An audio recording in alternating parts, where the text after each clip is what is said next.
just want to thank everybody for coming. We've had some preliminary discussions, both with our state legislators. We think we might get a few city council candidates from Boulder and other places. We will be getting started. And the preliminary discussion was really around the problems that happen when you rely on the big grid and the big grid goes down. So what I say is when we rely on the big grid, we're setting ourselves up for big problems. Julie will do the formal introductions, but this chance to talk to one of the really founders. He said when he began, we didn't call him Microgrids, but we call him that now. And why it's so important to be able to keep the lights on and the refrigerators running and the cell phones charged and the cars charged and everything that we rely on, medical equipment, when the big grid goes down, which it's going to be doing quite a bit this century for all the fires and floods and tornadoes and all the extreme weather that'll be coming. So I think with that, at 6:05, I'll ask Julie Zahniser, who's part of the team, Julie Zahniser, Paul Kuhlman, Mary Pettigrew, Ramesh Bhatt. There's probably quite a few, Karen Conduff, of the Empower Our Future team who really put this on. And I just agreed to kind of kick it off while we're waiting for folks to sign in. So Julie, please, happy to have you introduce Dr. Lilienthal. Well, good evening and welcome everybody. We're so excited to have you joining us tonight. As you all know, and as Leslie was just saying, we're facing an incredibly serious climate crisis. And just for your background, Empower Our Future is a volunteer group of concerned citizens working to educate and engage our community about the many things we can do to clean up our electricity supply and to use energy more intelligently. And tonight's presentation is one of the things we really can and should consider. We are very honored to have Dr. Peter Lilienthal speaking with us tonight. Dr. Lilienthal's expertise is in the economic and financial analysis of renewable and microgrid projects. He will help us learn what microgrids are and how they're used. Dr. Lilienthal was the senior economist with the international programs at our neighboring National Renewable Energy Lab, NREL, from 1990 to 2007. Dr. Lilienthal has a PhD in management science and engineering from Stanford. He has been active in renewable energy since 1978, including designing and teaching courses at the university level, project development, and independent power projects, as well as consulting with industry and regulators and with governments and communities around the world. Since 1992, Dr. Lilienthal has been the developer of NREL's Homer hybrid power optimization software, which has been used by over 250,000 energy practitioners in 193 countries. We are so honored to have you here.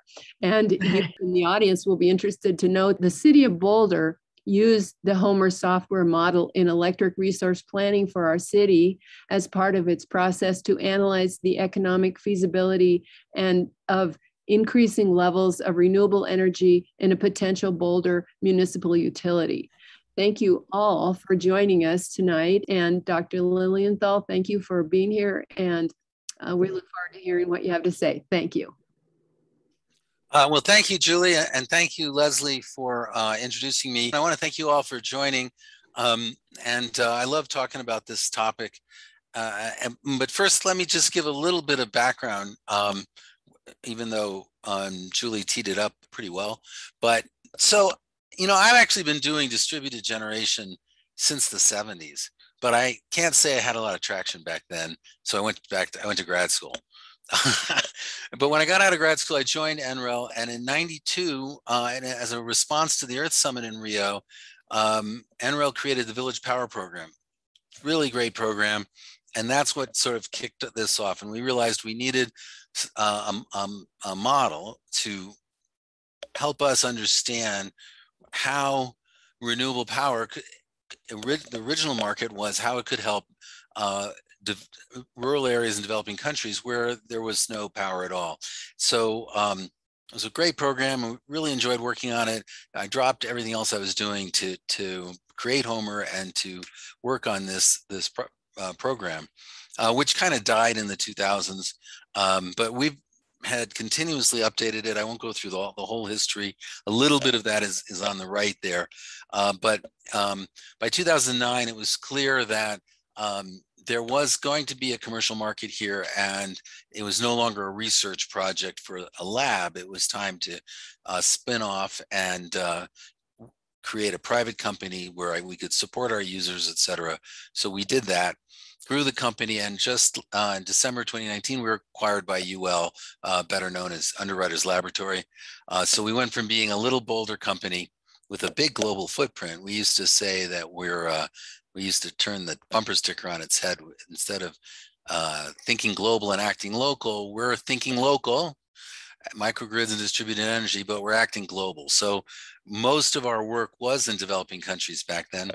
But now we're part of UL, which actually is a global company. I mean, it's been around in the US since 1894, providing safety for all, initially electrical stuff, but now it's all kinds of stuff. And we've got offices in 100 countries now. It's a big increase in resources. And as I said earlier, over 250,000 people have used the software, and we've got quite a network, over 100,000 people get our newsletter, Microgrid News, which you can also just go on the website. And the map on the right shows where projects have been analyzed using Homer, and you can really get a sense of just how global it is. Over 4 million, and we collect data from all these places, so we have an enormous database. So my point of this slide isn't, or this presentation isn't to pitch the software, but I thought it would be good background for people, just to know sort of where I'm coming from. But if we're going to talk about microgrids, we ought to define our term. And the truth is, it's a very poorly defined term. Everybody's got a different definition. My definition is really simple: a power system that's capable of standing on its own. Doesn't mean it's always on its own. So as I sort of implied, we initially were focusing on microgrids, and in Africa they call them mini grids. That's same thing really. That then they always stand on their own. But now we're doing a lot of work with grid connected microgrids, which are typically connected to the grid, but capable of standing on their own in an emergency, for resilience or whatever. The one thing that's not great about my definition is that it doesn't really help people get an idea of the size and scale of it. And that's because they come in all sizes. So, you know, we've worked with really tiny systems for small villages, like I mentioned, in Africa, but there's microgrids on university campuses here that are 30, 40 megawatts. We've worked on islands that are tens of megawatts. Maui and Kauai are like 100 megawatts. Aruba, St. Thomas, those are all in the sort of 100 megawatt size. So there's no kind of obvious upper bound, but when you get big enough that that you're no longer burning liquid fuels like diesel or heavy fuel oil, and you're burning more conventional utility fuels, so your power is cheaper, that's when I stopped thinking of it as a microgrid. But it's not a hard and fast change, because we do a lot of work on islands, as I mentioned. The other thing that's important when we think trying to define what we're talking about here is not all distributed generation is a microgrid. So, you know, a lot of people have solar on their roofs through a net metering tariff structure. And that's distributed generation, but it's not a microgrid, because if the grid goes down, you go down, right? So in order to stay up, you need something besides just the solar panels. You need batteries, some switch gear and power electronics, et cetera. So it's important to make that distinction. And there's nothing wrong with net metering and with people putting solar on the roof. It you know, saves carbon, et cetera. It saves on energy bills, but it's not what we would call a microgrid. The other thing that goes along with that is, you know, people talk about net zero all the time, and with net metering, you can be net zero. If you're exporting more power to the grid than you're importing, you know, then you're net zero. And you can do that because there are lots of other people on the system that aren't doing that. So it's great for people to do that, but it's a much bigger challenge for an entire system to be zero carbon. And I'll talk a little bit more about that in the future, but it's one of the really important takeaways from working on microgrids, where you have to stand on your own, And how do you do that? What do you need to do that? And it's a lot. Net metering is such a great deal for the customer. You're basically treating the utility company as a big, free, 100% efficient battery. But if you want to be truly zero, you got to have your own battery, and it's not going to be free or 100% efficient. So I just like to make that distinction, because when I talk to people, it does feel like, there's just a little bit of confusion about that. One of the things I really like about microgrids is that you can do very high penetrations of renewables on a microgrid for a variety of reasons. I'll talk more about that on future slides. That's one of the things I really like about it. The other thing is I really like distributed generation, which, as I said, doesn't have to be a microgrid, but there's an important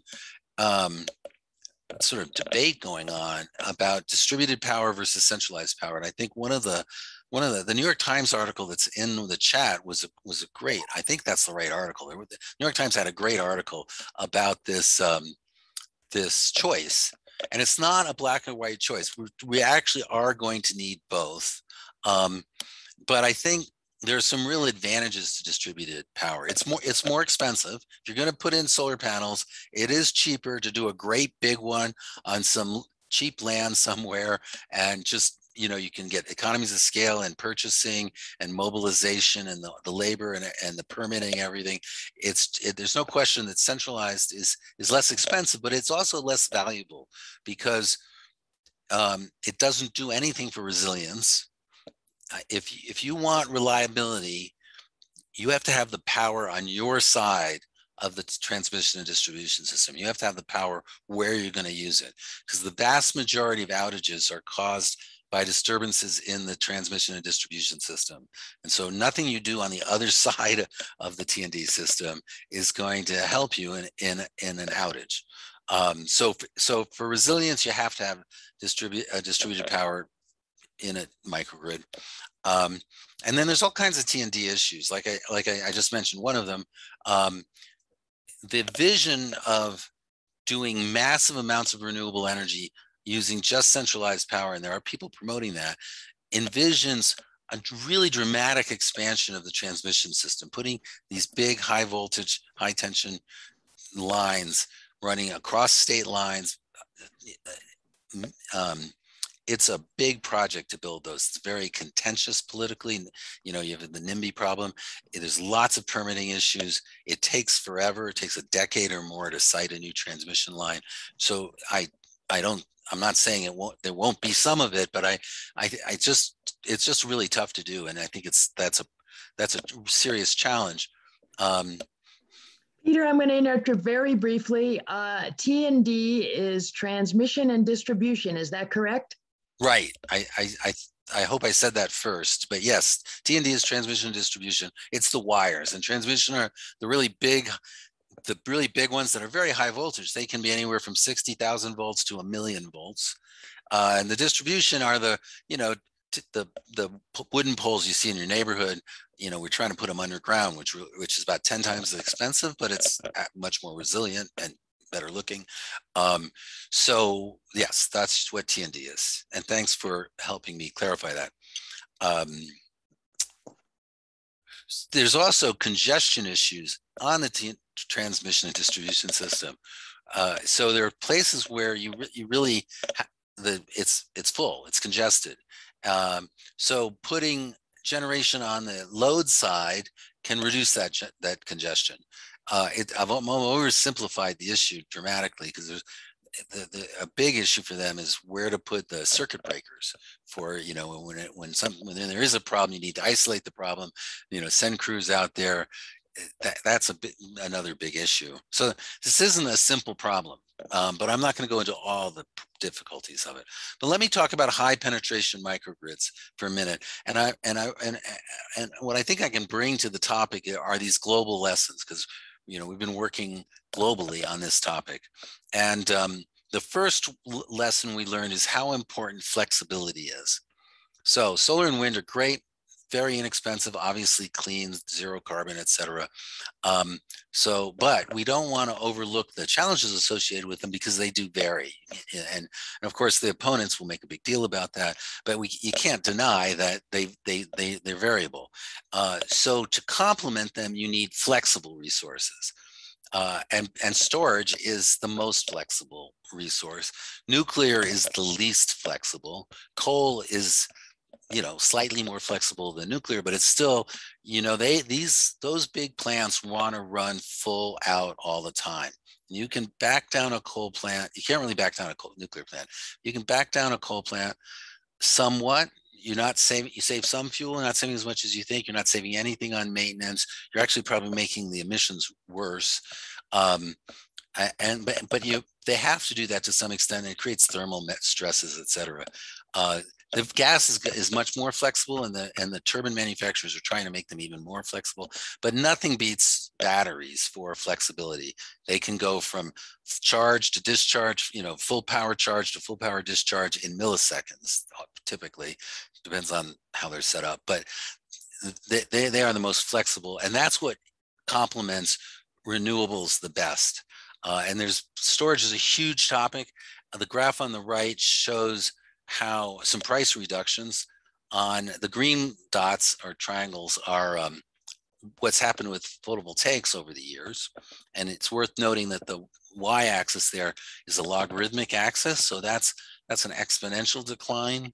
And then the blue diamonds show what's happening with batteries, lithium batteries in particular.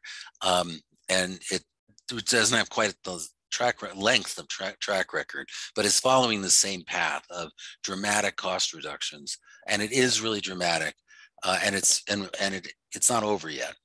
So cost reduction is a big deal.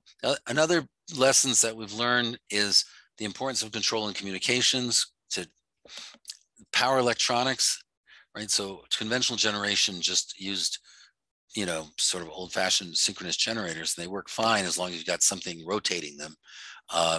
But with solar and storage, this is DC power, and it doesn't have, nothing's rotating, so it's all being managed by power electronics. And that technology 20 years ago wasn't that good, really, but it's improved dramatically.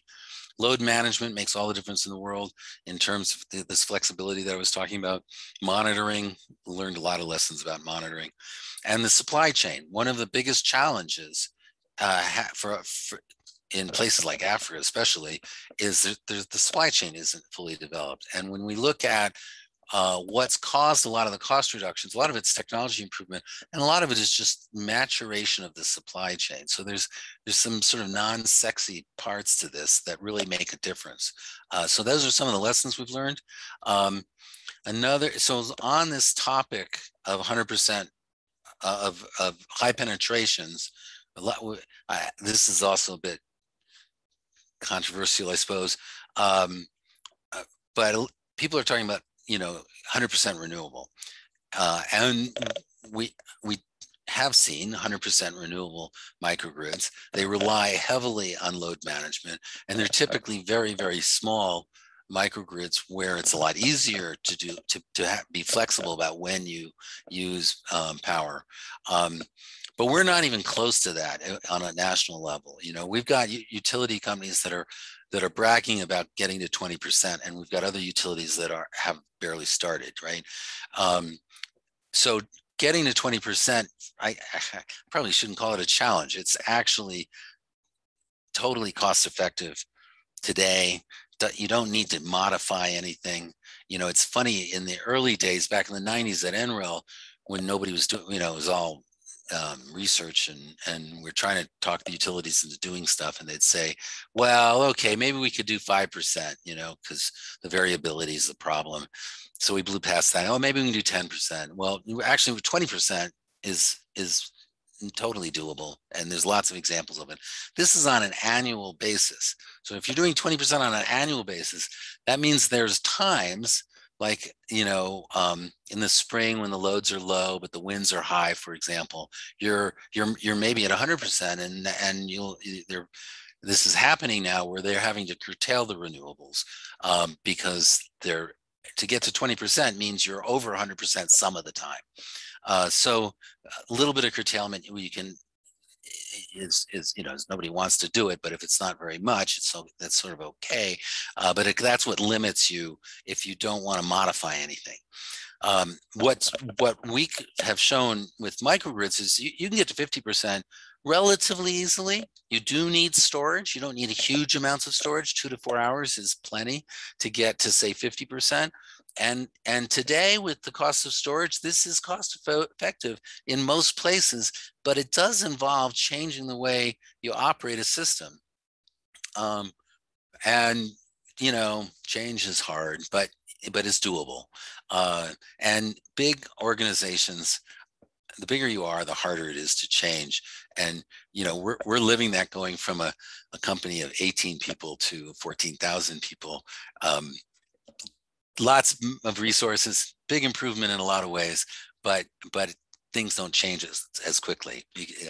And that's true in spades for utility companies. And you don't want to beat them up about it, because it's just the nature of large organizations, really. And a utility company is managing a very complex system and in a very regulated environment. So they're not really the appropriate institutional structure for innovation as much as we'd like them to be. It's just difficult for them to be innovative in that environment. So that's to get to 50%, which is its own set of challenges. They're totally doable, but we have to focus on them. Getting to 90%, again, lots of examples of that in microgrids. You need more storage, which is 2 to 4 hours of storage isn't that expensive. 12 hours of storage is quite expensive. So it's technically feasible, but it's expensive. And if the alternative is diesel power, then it's competitive, because diesel power is expensive. But if you're talking about in the lower 48, it's more, that's an additional cost. You're not competing with diesel at 30 cents a kilowatt hour. You're competing with conventional power that's anywhere from 5 to, in some places it's over 20, but like here in Colorado, I think it's 13 cents. So jumping from 13 cents to 30 cents isn't something people would tolerate. So it's technically feasible, very expensive. It's getting less expensive all the time, but we don't really have cost-effective storage for 12 hours at a time today. But the storage technologies are improving dramatically, so I think that's coming. Getting from 90 to 100% is a completely different challenge. And now we're talking about seasonal storage, like saving up power from the summer and using it in the winter, one cycle per year. We actually don't know how to do that. There isn't technology today that can really do that.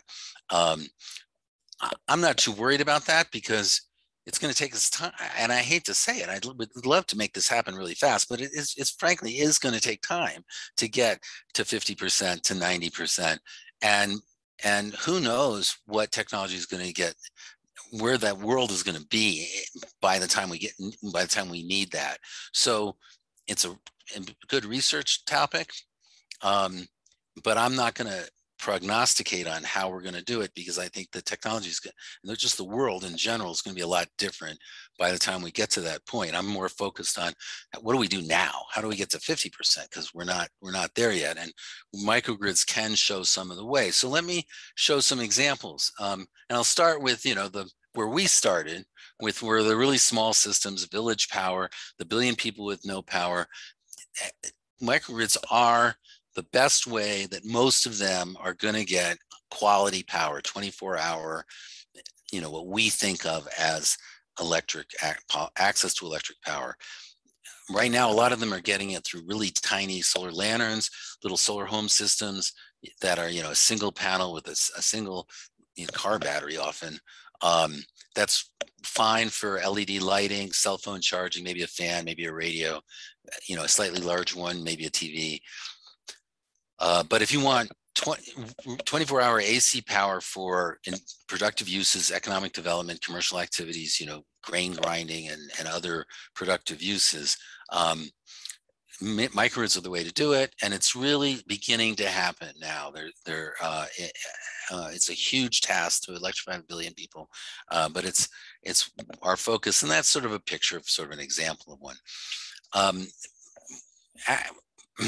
Even though we started on those really small systems, we graduated to larger systems. And I say islanded power systems because, for an example, in Alaska, it has over 200 diesel-powered utilities. Some of them are on geographic islands, but a lot of them aren't. But they're electrical islands. And so in the utility industry, they use the word island as a verb. The island is system, meaning you make it run on its own. And for a long time, Alaska and Australia were the leaders because there were two places that both had a lot of remote loads and the resources to be innovators and sort of on the frontier. So there's a lot of interesting stuff that's happened in Alaska. That picture there is from Kodiak, Alaska, which is an island in actually a pretty big island geographically, largest Coast Guard station in the country and something. And that's where that, oh shoot, I forgot the name of that show about the dangerous catch, something like that. That's where it was filmed. Anyway, they've got, they're like 98% renewable, but they also have hydro. So they've had hydro for a long time, and they installed some wind turbines. They've done some innovative stuff with storage, with flywheels. They have particular load issue with the cranes at the port, but they've gone to 97 or 98%. So that's a great case study. But there's dozens now of these systems, some similar but smaller systems throughout Alaska and Australia. But one of the things that was really eye-opening is just how many islands there are in the world. There's tens of thousands of them, and they're all burning diesel 24/7. You know, people are familiar with the Caribbean, obviously. The Pacific is huge. But it's kind of mind-boggling just how many islands there are there. And some of them are really on the front line of climate change. Some of them are volcanic, so they have some relief, but there are a lot of these atolls that have no relief. They're flat and small and getting swamped. So they're sort of on the front line. And then countries, Indonesia has 7,000 islands, just that one country. Philippines has some fewer, but still many, many. And they're all over the place. And they're all burning diesel 24/7. Some of them have really good wind resources. But they all have solar resource. So that's a great market where a lot of innovation is starting to happen. But what's interesting, and this is just in the last few years, that solar's come down in price enough, storage has come down in price, coming down in price, the power electronics has gotten better, that this is cost effective now in the lower 48. And they're grid connected microgrids, which what led the way were campuses. UC San Diego was one of the first, but now there's quite a few, many university campuses. And it's kind of nice because they're big, they have multiple buildings, but they're all one owner. So it simplifies the development and the regulatory issues. If you're in a lot of states, including Colorado, you can't sell power. Only the utility can sell power, but you can use it yourself. And if you've got a big campus, you can use a lot of it. So Wesleyan, Princeton, many university campuses and military bases are like a campus, are real leaders in that. And a lot of the motivation now has to do with resilience, which Leslie alluded to. So commercial and industrial facilities that want reliable power, and the hospitals have always had diesel generators. They have to test them every month, et cetera. But nobody really likes diesel generators. They're noisy and smelly, and they burn diesel and emit carbon. And now that, but if you don't have to use them very often, maybe it's okay. But as we're seeing more and more extreme weather events, they're getting used more and more. So that's creating this incentive for grid-connected microgrids for resilience. And then companies like Tesla, and they're not the only one, but they're the ones that get the most publicity, are creating systems that work for residents. That picture there, we did an article about this in Microgrid News, is a Toyota dealer in Greeley that put up a solar carport with storage, et cetera, and have been able to continue to operate it during outages. And what's really kicked off the market is what's gone on in California with these public safety preventative shutoffs, where they cut off power to whole communities just to prevent wildfires. So if you're in one of those communities and power is going to be off for several days, what are you going to do? So there's a huge incentive for them to go to start installing microgrids. Everybody remembers what happened this winter in Texas. It was kind of nuts, but we will expect this to happen more, just like we're seeing more and more hurricanes. Sandy, the one that hit the New York Northeast area several years ago, changed everybody's in our industry's view on what is critical infrastructure and what's critical infrastructure. Nobody ever thought of grocery stores before as critical infrastructure, but if the power is going to be off for a week, yeah, grocery store, pharmacies, lots of things become critical infrastructure that you might not have thought of before. And if it's a regional outage, diesel generators just aren't going to work over that period of time, because you probably only have a fuel tank that's good for a day. And how are you going to keep those things fueled if there aren't enough fuel trucks? If you're talking about a large region and you want to fuel all the critical infrastructure within that region, and if it's a hurricane or something like that, the roads might not be even good. So you gotta have on-site power, and cyber attacks, of course, are a concern. So what would help? Obviously, microgrids for resilience, but how do we do? But what's it take to make that happen? I mentioned flexibility before, and I want to emphasize how important load management is to get to high penetrations of renewables. Now, some things aren't flexible. You know, if you're watching TV, you want to watch TV, and if you're cooking something, you want to keep cooking something.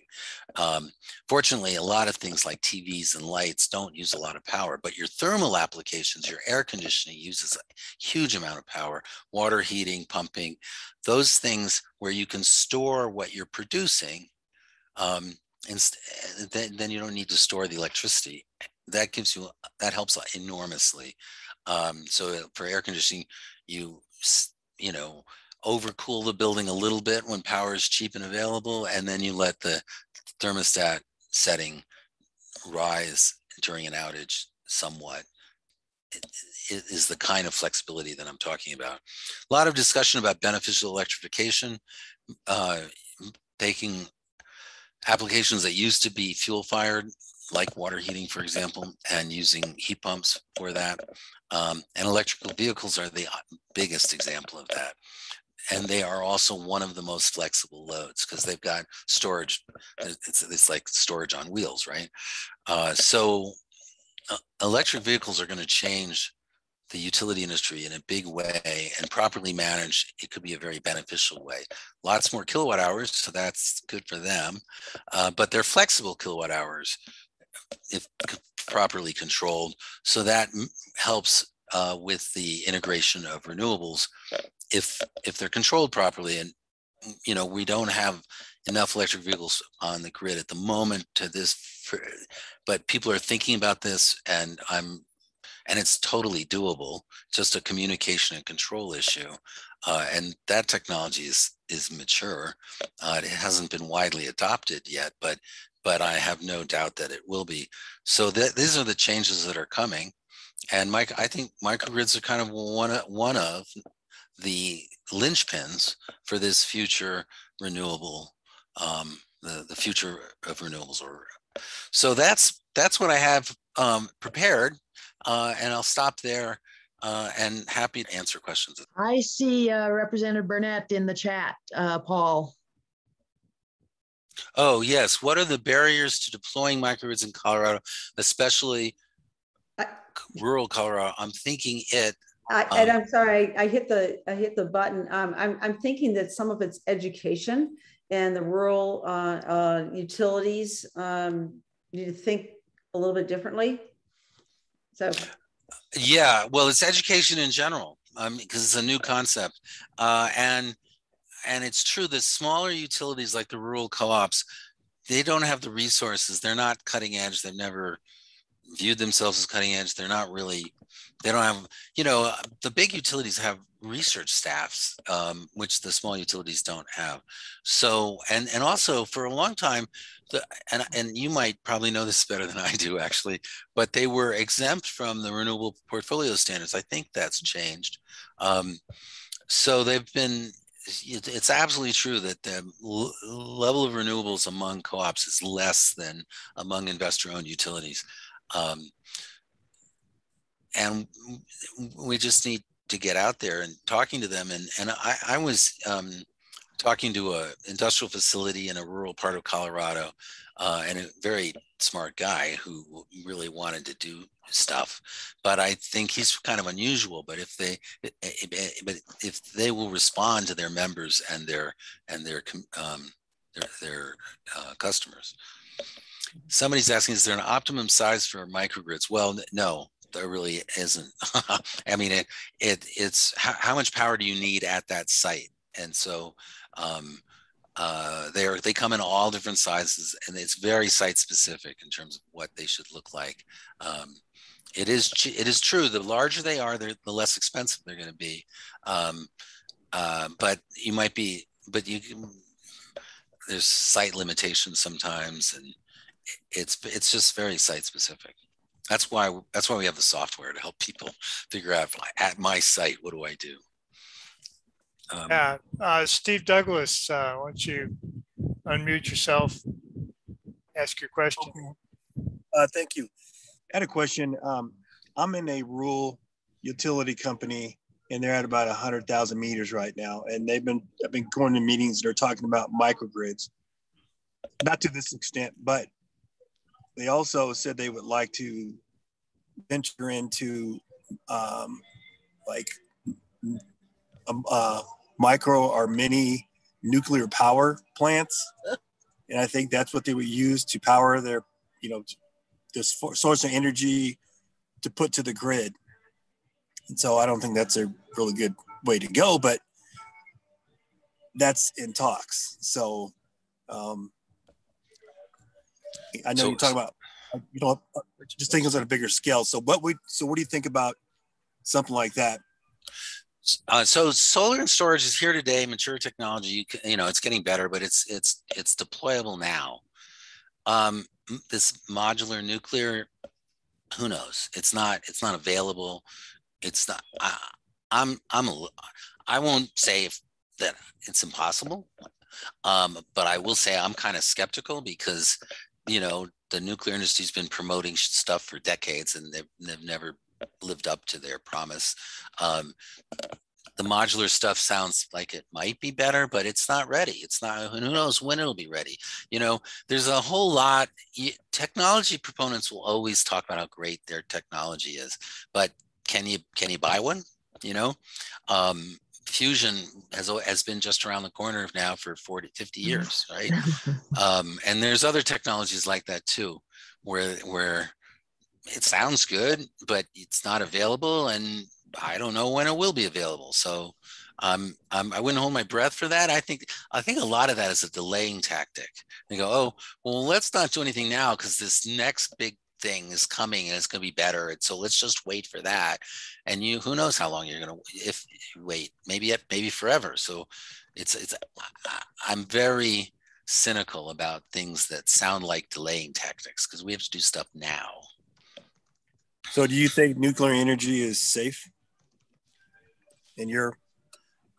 Safety is just one of their challenges. Cost is a huge challenge for them. They're expensive. And this flexibility issue is really important, and they're not flexible.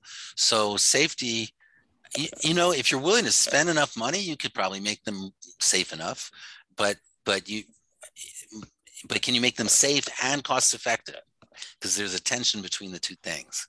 So I'm not, I'm not here to bash somebody else. But I'm not a fan. I'm not optimistic about solar power, about nuclear power. I appreciate that. Thank you. All right, Steve, I'm sorry, Peter, Julie's got a question. How could a microgrid work in a community like Boulder? What would it mean to me as a homeowner or a small business owner? I guess what I would think is, what is the optimum for reliability? I mean, a lot of people want sustainability, reliability, and are thinking of battery backup for that. And Xcel, our utility, a lot of their decisions are justified by reliability. Where is there a sweet spot of the size of a system that gives you efficient, cost-effective reliability? Well, it's very modular technology. So, you know, they have the Powerwall is a residential scale. They have a lot of people are a lot of companies are packaging storage in 40-foot containers. And so you can, you know, you can stack them. You can have, you know, you can, gang them up. So like I said earlier, it's really about the application. You want the power close to the load. Well, what's the load? How big is the load? And that tells you what size, what the scale should be. I see somebody said every Alaskan village is a diesel generated microgrid. And that's true. That, and you know, we used to call them dumb, dirty diesel microgrids because it's simple technology, it works. And yeah, those are microgrids. They're just not very interesting ones. And they're burning diesel all the time, which makes them expensive and polluting, et cetera. But yeah, you can call those microgrids. They're just, that's not where the world's going, you know? There's a lot of questions in the chat here. Yeah, this is Karen, and I thought we'd go back to kind of get into order so we don't miss some of these questions. So Wendy Drake was kind of next in line, and she asked, what is the distribution of power needs by user type, commercial versus residential, et cetera? You know, I don't have those statistics off the top of my head. But they're easily available through the Energy Information Agency. I think it's about a third. Commercial, residential, industrial are approximately equal. Of course, the industrial loads typically, depends on the industry, are much flatter, much more steady. And the residential loads are very peaky. And the commercial loads, again, it's hard to generalize, but office buildings, things like that are very daytime oriented, which is a good match to solar. Yeah, those statistics are easy to come by, and I don't have them off the top of my head, but my memory is a third. I'll jump in quickly. Just in Boulder, about 20% of our electricity is for residential use, and about 80% is commercial and industrial. So it's a good question, because when you talk about a whole community, there's a difference between the residential needs, the commercial needs, and the industrial needs. So I think Karen or somebody will move us on to the next question, probably. Yeah, so the next one is from, oh, sorry. Well, I can read these. Someone's talking about, is that all right? Sure. Tracy, is talking about wildfire resilience, and absolutely, and I think that is getting us over the hurdles. The market in California is just skyrocketing because of these public safety power shutoffs because of wildfires. It's having an enormous impact. So that's absolutely true. The next question I think is a really interesting one. Can an entire town become a microgrid? Theoretically, it can be. You know, actually, this goes to that scale question. Maybe I should have answered it better. It's probably better to identify your critical infrastructure and install microgrids for those. Focus on that rather than try to make the whole town capable of standing on its own, because that's just a bigger challenge, and the reliability requirements vary a lot between a hospital and a home. And if a home wants super high reliability, they should probably pay for it themselves, But but for your your critical infrastructure, that's a social that the government should pay for that. The society as a whole should pay for the critical infrastructure. So I'm not a big fan of thinking of whole towns as microgrids, just because it's expensive, and we should prioritize who needs the highest reliability. So what's the next one? Could you describe a university or military or industrial microgrid in the U.S.? What are the components and how long can they island for? Well, so the one that I'm most familiar with is one of the earliest ones is UC San Diego, and the other advantage of a university is you've got an electrical engineering department and researchers there that you can tap into. So they do all kinds. They like being cutting edge, right? And so they've done a bunch of interesting stuff. They've got a lot of thermal storage. They have a big chilling plant and a huge tank of cold water, basically, that allows them to be very flexible about their cooling loads. And cooling loads are the big loads. Air conditioning is a very expensive, very energy intensive activity. So that's one of the things they've done. They have a lot of solar, they have some storage. Another technology which CU has also is combined heat and power. So it's, so it's an efficient way to use natural gas, because you capture the waste heat. So instead of, a typical natural gas plant converts about 40% of the energy in the fuel into electricity, and the rest just goes as heat that gets lost in the environment. But in combining power, you capture that heat. And so about 80% of the energy in the fuel becomes useful either as electricity or as heat. So there's a technology called absorption chilling that is kind of magic. I can't explain it very well, but it uses heat to create cool through a chemical process. And it really does work. You can put it, steam goes in and chilled water comes out. It's sort of magic, but it really does work.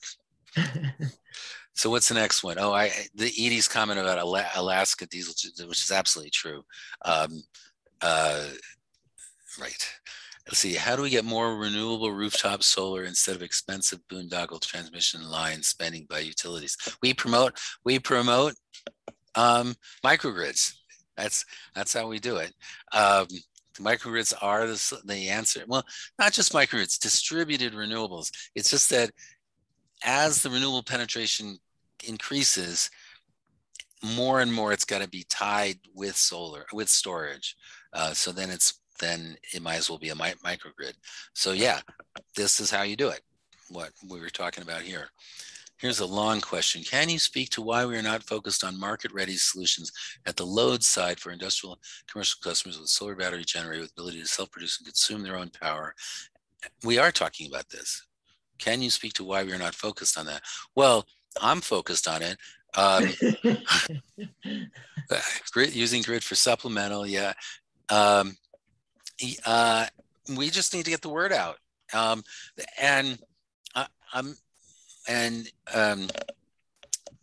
more of a technical and economic person, as opposed to a policy person.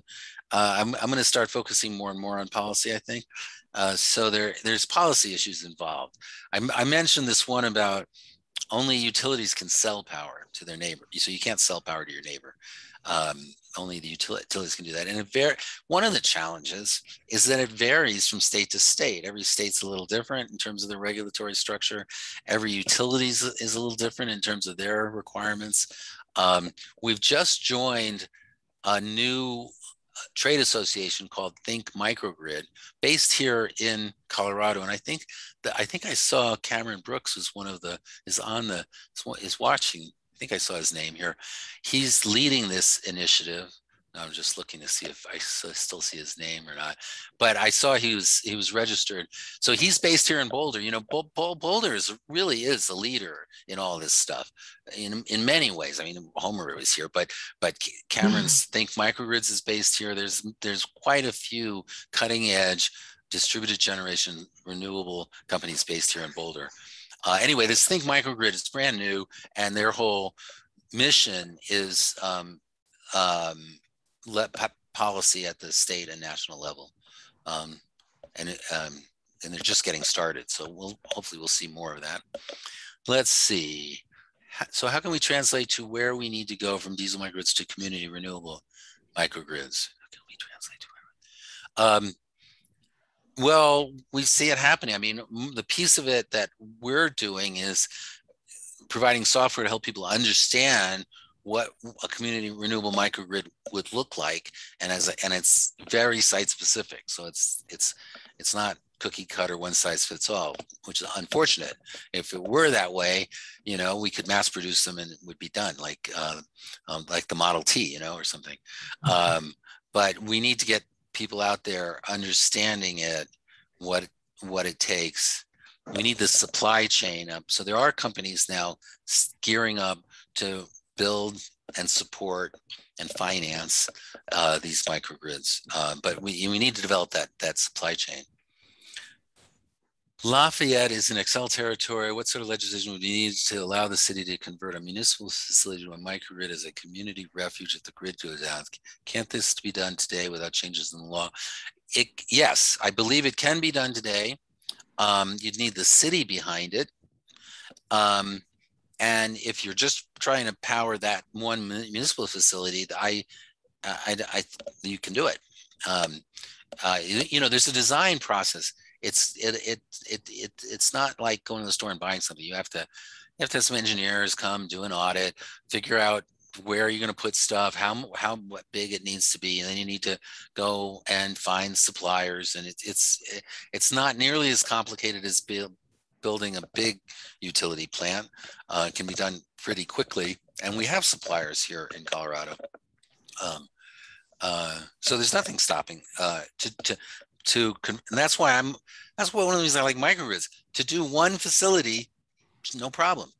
If you're trying to do like a whole neighborhood, suddenly you've got all kinds of issues, you know. Okay, what's the next one? If there is time, would you address power technologies value prop like geothermal, earth batteries, hydro, wind, hydrogen as pros and cons? Sure, I'll make a stab at that. I'm not going to be very comprehensive about it. Geothermal can mean two different things. So there's geothermal power systems. The geysers in California is a big one. The Philippines have a bunch where you've got really hot resource, and you make steam and run the steam through a turbine and make power. That's geothermal. But the term is also used to describe geothermal heat pumps that don't make electricity. They're heating and cooling. They're a heat pump for heating and cooling, but they're very efficient heating and cooling. And I think they're great. They're more expensive because you have to do a bunch of drilling. You have to drill into the earth. You know, they're more expensive, but they're very efficient, and they're great. They're great, I think.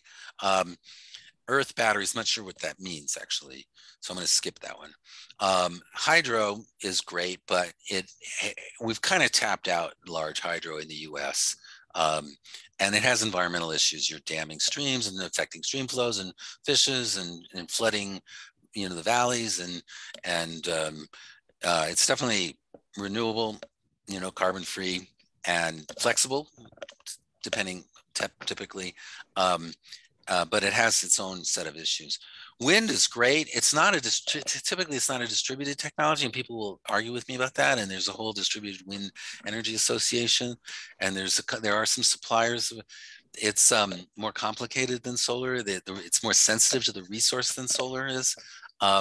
It's clearly works great at large scale. You know, and the wind turbines are just getting bigger and bigger, and so that's great. It's not a distributed technology. The folks at the Distributed Wind Energy Association say they're improving a lot too. One thing that I think is a challenge for wind is how sensitive it is to the resource. So solar, the difference between Phoenix and Seattle in terms of how much energy you're going to get out of the same solar panel is like a factor of 2, which is significant. But wind from one side of a hill to the other side of the hill could be a factor of 10 or more. It just, so it's very sensitive to the resource. And people tend not to live in really windy areas. So southern Wyoming is really windy, and so are the Dakotas and Oklahoma, and et cetera. And they just have less people in them. So that's why you need transmission. So it's wind is great, but it's typically a centralized technology. The leading company 20 years ago for distributed wind, Southwest Wind Power, sold more wind turbines than anyone else. And they went out of business when PV got cheap. And their founder actually works for us now. So that's kind of my little story on. I think wind is great, and I'd love to see distributed wind, but it has a challenge. Hydrogen has a lot of proponents behind it, and boy, is that a big topic. That's a really big topic. It's expensive and it's inefficient, but it is potentially the way to do really long-term storage. Personally, there's 3 different ways to use hydrogen. There's quite a market currently for hydrogen as a feedstock for chemical, for steel refining, petrochemicals, petroleum refining, steel, margarine. There's a huge global market for hydrogen. That seems to me to be the first place where you're going to see green hydrogen, renewably produced hydrogen. It can't currently compete with hydrogen from natural gas, but that doesn't require any infrastructure changes. Then there's hydrogen as a fuel for vehicles. And Toyota's making a bet, a couple of companies are making a bet on fuel cell vehicles, but they're competing with battery vehicles. And I love my Leaf, and my friends love their Teslas. And so I'm kind of skeptical about that, but no, I'm not going to rule it out. The last place you're going to see hydrogen is as an energy storage. It's going to be cost effective in those first 2 applications before you turn the hydrogen back into electricity.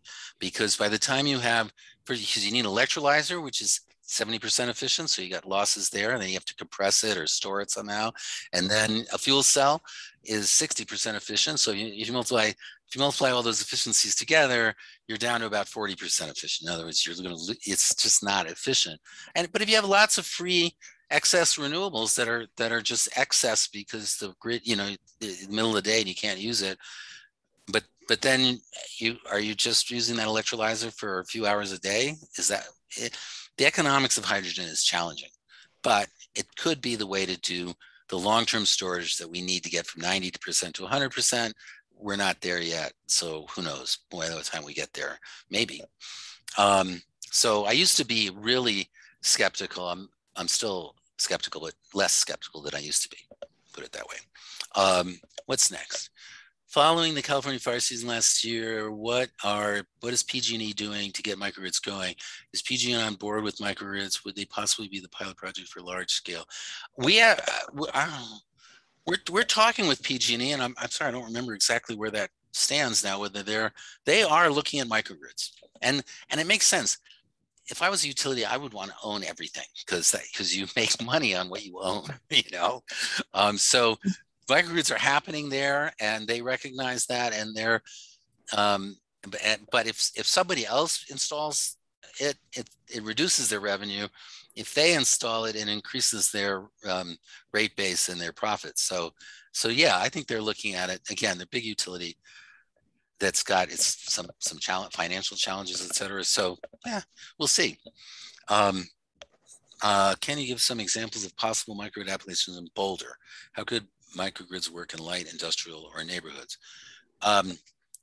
Well, I already mentioned critical infrastructure, which includes things like grocery stores, pharmacies, et cetera. Neighborhoods, you've got this issue about, selling the power. But, if the utility company did it, you'd get around that problem, actually. Are neighborhoods really the the application that requires the high reliability. Power goes off, it's a bit of an inconvenience, but if I don't know,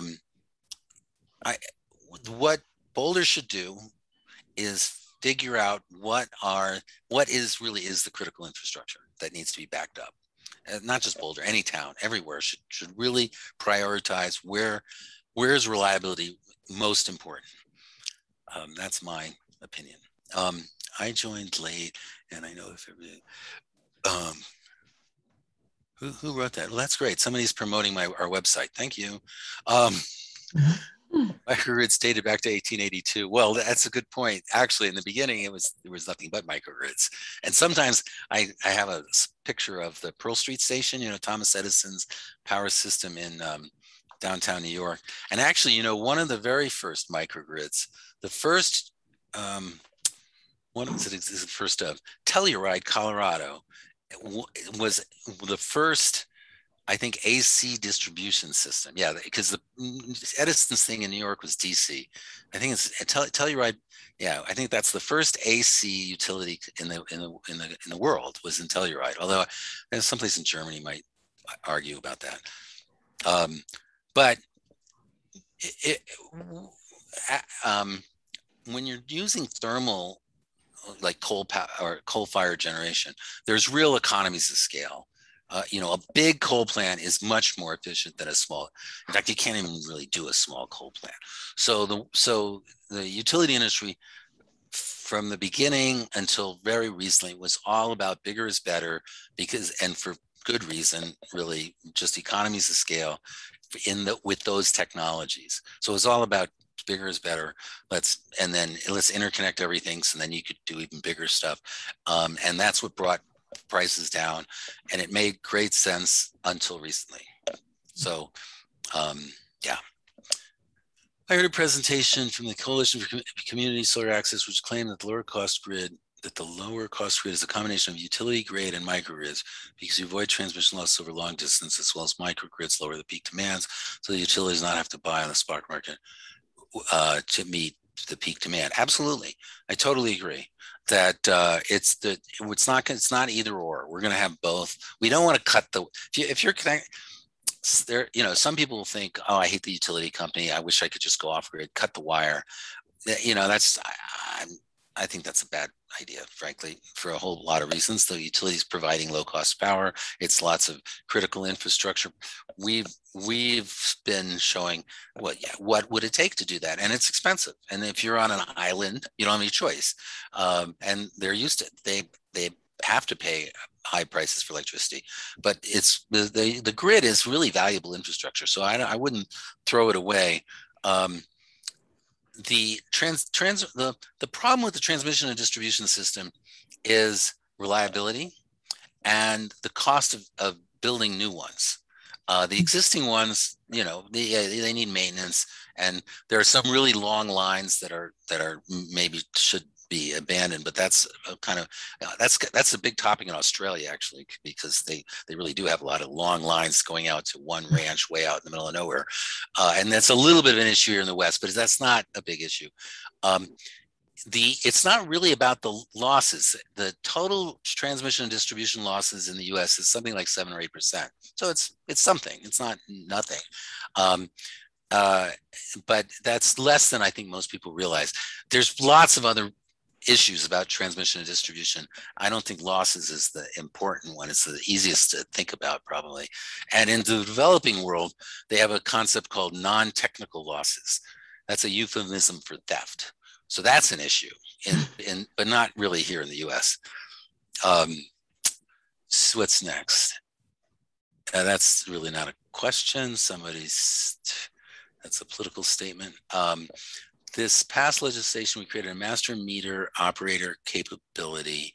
So electricity generated in one place can be used in another. There are people with public EV charging stations. It was a primary barrier to adoption. Consumer supplier relationship, primarily regulatory. Is safety a bigger concern? Well, safety is always a concern. It's a totally solvable problem. Now that we're part of UL, that's our mission. That's the rest of UL's mission, or well, mine too, I guess. But This is a policy question. I don't feel like I'm the best person to answer that, because I don't even know what Jan Rose is referring to about a master meter operator capability. But public EV charging stations are well, we're about to see billions of dollars go into them in the new federal legislation, I think. So that's a big deal. That's going to happen. Boulder, oh great, a couple of good links here. More links. Let's see. More links. Safety is the argument against collared metering and microgrids. Okay, well, safety is an important issue, but it's also the kind of issue that people can throw out as a showstopper and everybody shuts up. Oh yeah. So you can't downplay the importance of safety, but you also can't allow it to be a showstopper. It's a solvable problem. What role do you think home builders play in building a microgrid?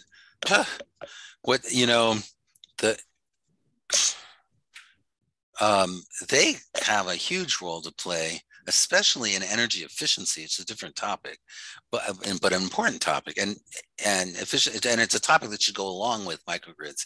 And it's not really I'm sort of tangential to that industry, but my experience with it is that one of the biggest challenges is how fragmented it is. It's lots of small operators.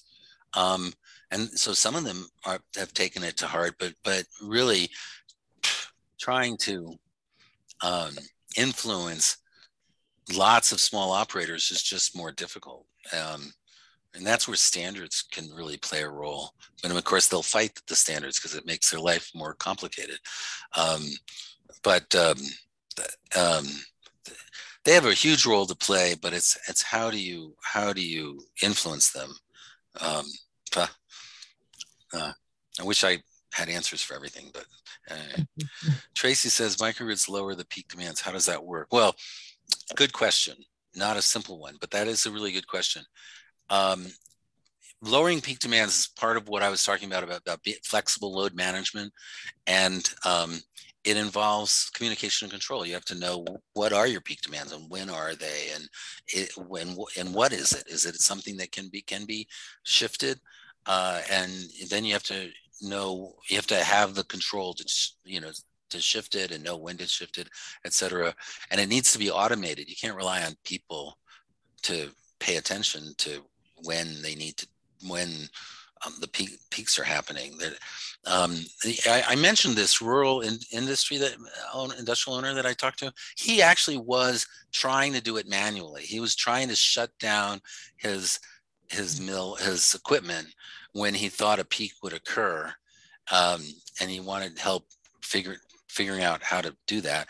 And it's really important to know when it's going to happen. And his challenge, and this goes to the question about the co-ops. The co-ops don't even know when it's going to happen. So they get billed retroactively. They get billed for their peak demand, but they don't get told when it's going to happen. And it's, in his case, it was tens of thousands of dollars, and he just had to guess about how to because there was no way for him to know when the peaks were going to happen, because it was the utility peak that mattered, and the utility didn't even know until after the fact. So that's the kind of communication and control challenge that's fixable, but that involves regulatory change as well. So, boy, like I say, when someone says that's a good question, that usually means, oh, that's a really difficult question. but it's an important question, and yeah. So. But Peter, can you, I think, because this is important, give an example of how it might work in terms of shaving the peak, how a microgrid, a well-designed and, instrumented microgrid, how you could use that to kind of avoid a peak demand or a high demand charge? So you have to know when the peaks are going to occur. And then you can, if you have storage, you discharge storage and now you're reducing the peak demand. If you have things like water pumping and water heating, you just make sure that you've pumped enough water ahead of time, or you've heated enough water ahead of time, which means you have this takes software and it needs to be automated, like I said, so that you can turn off those. So you're not using power to pump water, heat water during a peak demand. And then air conditioning, for example, you can pump or heat water or charge a vehicle enough for the entire next day. So you could do it all off peak and 20, and not with air conditioning, you can turn off your air conditioners, but not for 24 hours. You can store enough cold in your building for an hour or two, or what, it depends, but for a while, but enough to have an impact on the peak demand. So, but again, you've got to have controls that, keep things from getting too hot, and you have to know, like I say, it's a communication and control issue. And one of the reasons I like microgrids is, are you going to be comfortable letting the utility company turn off your air conditioner? Well, yeah, actually, they do give you a little credit for doing that somewhat. But that level of communication control is just easier to do in a small system than in with 1 million customers and a regulatory issue and people complaining and about this and that. But if you're doing it yourself, who are you going to complain to? It's your it's your, I'm much more comfortable screwing up myself than letting someone else screw me up. If that's probably not the best way to say that, but and to follow up on that thread, because I think it's a really important one that ties into a lot of what's going on in Colorado right now. You need to know, you said, when the peak was. It's our belief and our understanding that there's lots of utilities around the country that will let you know, right? You can go online, or you can have, it tied into some computer or whatever. And you might not know exactly when the peak is, but you can tell when, for example, on Excel's system, when you get above a demand above, say, 6,000 megawatts, well, if it's not the peak of the year, it's very peaky. And the same would be true for Tri-State. So if we could get the utilities to get that information out into some web page or whatever that you could tie into, that would be kind of one of the important first steps, wouldn't it? Yes. Well, that's the communication issue I was talking about. If you want people to control their loads, you have to tell them when. You have to, real-time pricing would be wonderful, and real-time pricing meaning telling people in real time what the price is. So a lot of times people use the word real-time pricing. Well, we were changing the pricing real time, but we weren't telling you what we were doing. So that doesn't count. And I painted too bleak a picture, because there are a lot of utilities doing demand response where they've automated it, and they give you credit, and there's a lot of different ways they do it. They get and it can be automated, and it's not really typically residential, but some of the larger commercial industrial customers will have an automated system, and they get credit from the utility for reducing their demand when the utility sends them a signal. And that's relatively new, but it's happening more and more. That's kind of what you're talking about. And it's happening more and more. So that's really good. And it is a communication and control issue, and which is a solvable problem, but it's not a simple problem. Cool. Thank you so much for that. Thank you for taking that time. Right. And so time of use ratepayers would use the microgrid to supply power during the peak periods if they knew when they were. If you're on a time of use rate, then you've got a scheduled time of use. You know when the rate periods are. So I was a little overly negative, mostly because I was just talking to this rural industrial customer, and I was sort of blown away by his problem and the fact that he was trying to solve it manually. The truth is, there are a lot of utilities doing this demand response or moving to time of use, and they publish the rate period. So it's not quite as bad as I was making it sound. Since we have two legislators on the call, I wanted to point out that it is being done by lots of utilities, and it is fundamental to making everything work, whether we're talking about big grid and demand management on the big grid, or, you know, bringing more microgrids on. The first thing is being able to access information about what's the demand on the system, how much of this is coming from coal or natural gas or solar or wind. And that right now in Colorado, the utilities know that and we don't. But in other states, it's just public. You go on a website and you could, you know, tie your little black box into that and then decide when to charge your car or do a lot of other things. So since we have two fabulous legislators on, I wanted to underscore that this is a first important step to being a lot smarter about managing our demand and ultimately getting to much higher levels of renewable energy. Right. And Julie's got this question: how could microgrids help big utilities like Xcel shift to more renewables? Microgrids allow more renewables on the grid. They're not the only way to allow more renewables on the grid, but they do. So if there's more renewables on the grid, regardless of who owns the renewables, that's more renewables.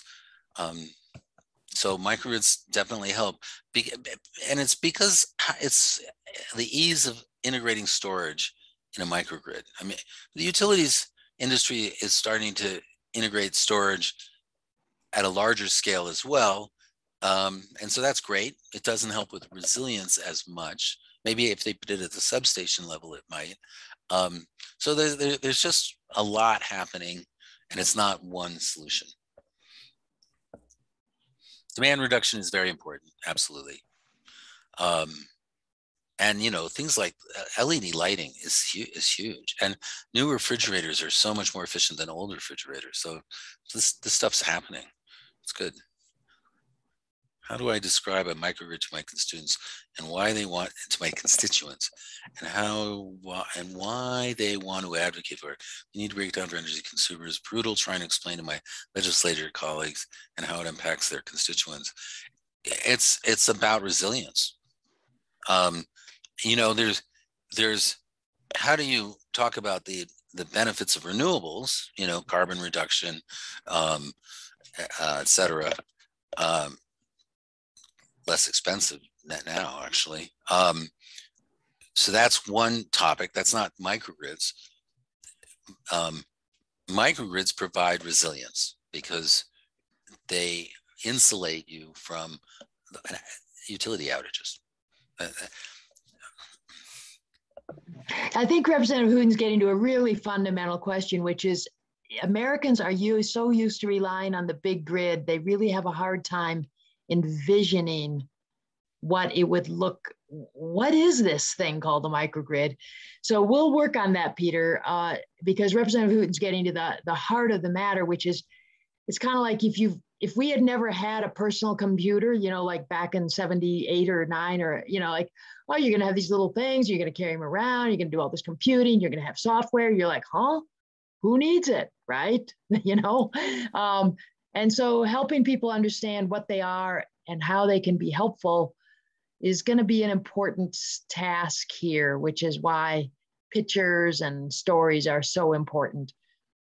You know, your point about computers is really well taken, because I can't remember, was the head of IBM or somebody back in the 50s said the total market for computers is probably a dozen. I'm butchering that, but something like that. And then Bill Gates saying, who would ever need more than 640K of RAM?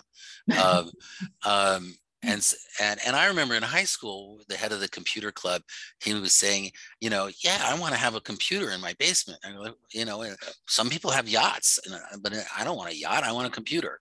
Well, and we're like, hey, you're crazy. But, so it's really hard to envision what the world's going to look like in 20 years. I don't even try, you know.